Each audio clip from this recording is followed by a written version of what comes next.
Good afternoon, ladies and gentlemen. Big Mike back here for you once again. And today, I'm giving you my predictions for this weekend's AEW All Out pay-per-view, taking place in, guess where? Chicago, Illinois. That's right, and I'm going to give you my predictions on, not only who I'd like to win, but what we like to see, maybe, in the future from this brand. So, first off, we have a 21 woman. That's right, the men had theirs at Double or Nothing. Now it's the woman's turn. Casino Battle Royal, where the winner gets to face the winner of Ryo and Haruki Shida. I hope I'm saying that name right. I apologize. For the AEW Women's title at their first TV tapings on October 2nd in Washington, D.C.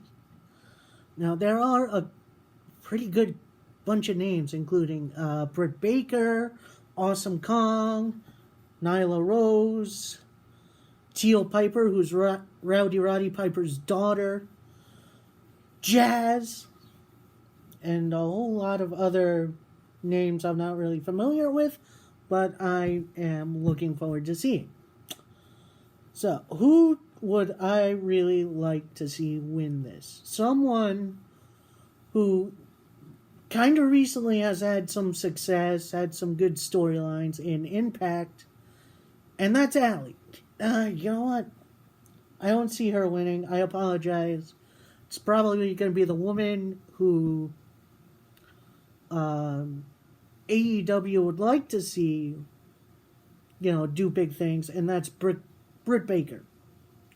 So, I think Britt Baker's probably going to win this, and that's fine. Should be some fun spots, and some fun moments. So, yeah, Britt Baker, one half of the first number one contender.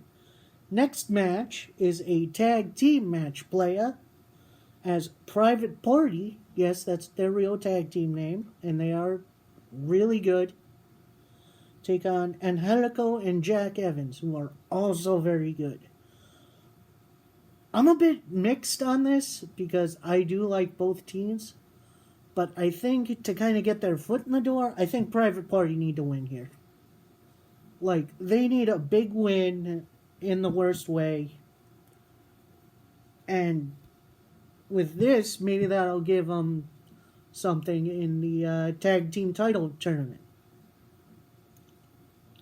Alright, now to the main show. And I think we're going to kick off with a little showy action as Ryo takes on Haruki Shida. I believe I got that name right this time. If I don't, I apologize.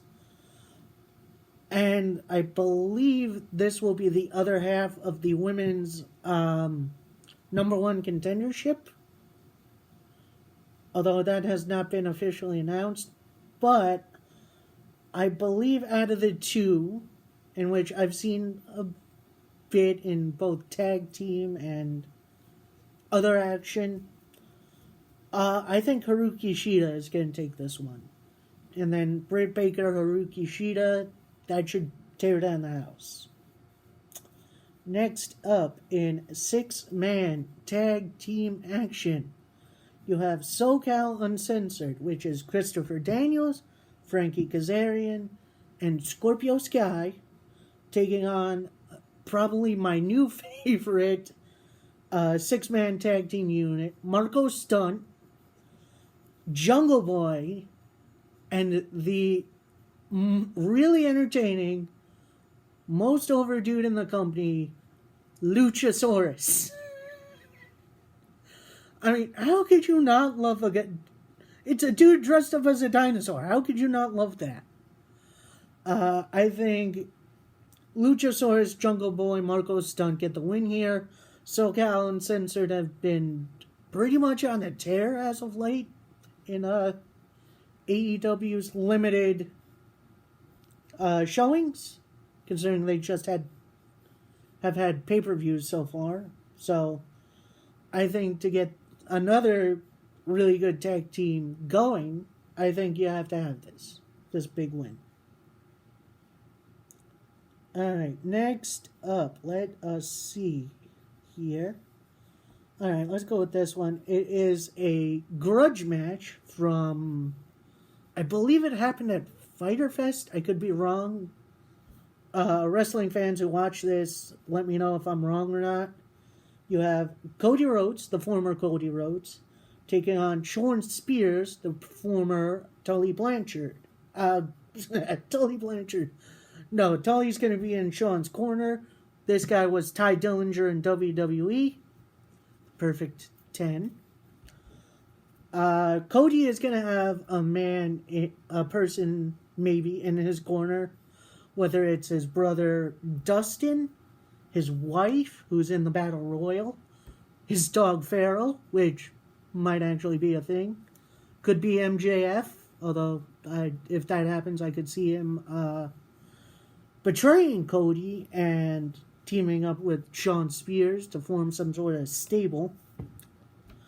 But I think here, if you're going to go what I think they're going to do, I think you have to have Sean Spears here. And I know, after what happened at Fyter Fest with the steel chair in the back of Cody's head, you think, oh, he deserves some comeuppance. I think Sean's going to get away with this, and then they're going to continue this feud into television on October 2nd. So, we'll see how that goes. Okay, next up, we have more tag team action as the best friends, Chuck Taylor and Trent Beretta, take on the Dark Order, Evil Uno and Stu Grayson, formerly the Super Smash Brothers, I believe they're called. They were called. And this match, whoever wins, gets a first round bye in the AEW Tag Team Title Tournament.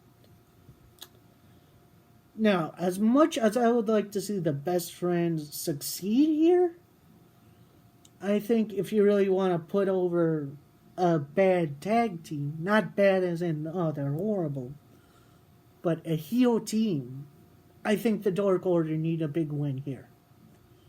And that would give them a bye into the title tournament, which I'm not even sure is done yet. So, we'll see. Next up, Triple Threat action sponsored by Cracker Barrel. Because why not? Yeah, this match features Darby Allin, who is very good, Joey Janela, who is very underrated and also very good, and Jimmy freaking Havoc. And you know these three are going to go to war. They're going to bring weapons galore. Who do I see winning here? I'm going to say Joey Janela. Just because it just makes the most sense. Havoc and Allin are going to have their moments. I think this is Joey Janela's moment here. Alright, next up, tag team action. But this time of the ladder variety. As the Lucha Brothers, that's Pentagon Jr. and Rey Fenix, defend their AAA World Tag Team Championships against the Young Bucks, Matt and Nick Jackson. I love both teams. Both teams are fantastic. They've put on some great matches in the past together. I don't think the Lucha Brothers are losing these titles, although I'm not sure if they really matter to their brand excessively, but I think the Lucha Brothers are going to take this one, and then we're going to see what happens in the tag team title tournament, which I hope the Lucha Brothers are in. They need to be. Like, easily. They should be. Alright, semi-main event as Kenny Omega takes on, it was supposed to be Jon Moxley, but he came down with a staph infection recently. So they re-enlisted Pac, the Bastard, a.k.a. the former Neville in WWE. This is going to be interesting because when Pac was champion for the company he came back with, I believe it was Dragon Gate, he was their champion, and then he took bookings with AEW, in which he would refuse to lose with that title in AEW. So they had a kind of fallen out, and now it seems like he's back. So, and he doesn't have the title anymore, so this one's kind of up in the air. And considering Kenny Omega hasn't won a match in AEW yet, that's kind of shocking. So I'm going to say this. I think Kenny wins, but he doesn't win clean. I think something goes on with Pac, doesn't win clean, and it sets up something for the future. And then maybe if Jon Moxley's good, he'll be ready to go. So I'm going to say Kenny, but with devious means. And finally, for the AEW World Champion, to crown the first AEW World Champion, you have Adam Hangman Page taking on Chris Jericho. Match I've been looking forward to since it was announced. I am really excited for it. Now, don't hate me on this. I love Adam Page, but I think he would do better as a Chase E than a Chase Er. So I think Jericho is going to win this title. And that's just my opinion because, for now, he's the bigger name. They're going to build up Adam Page on TV, hopefully. And, then we'll see. I hope you guys enjoyed this video. Leave a like, comment, subscribe if you haven't. And I hope to see you on the next one. Peace.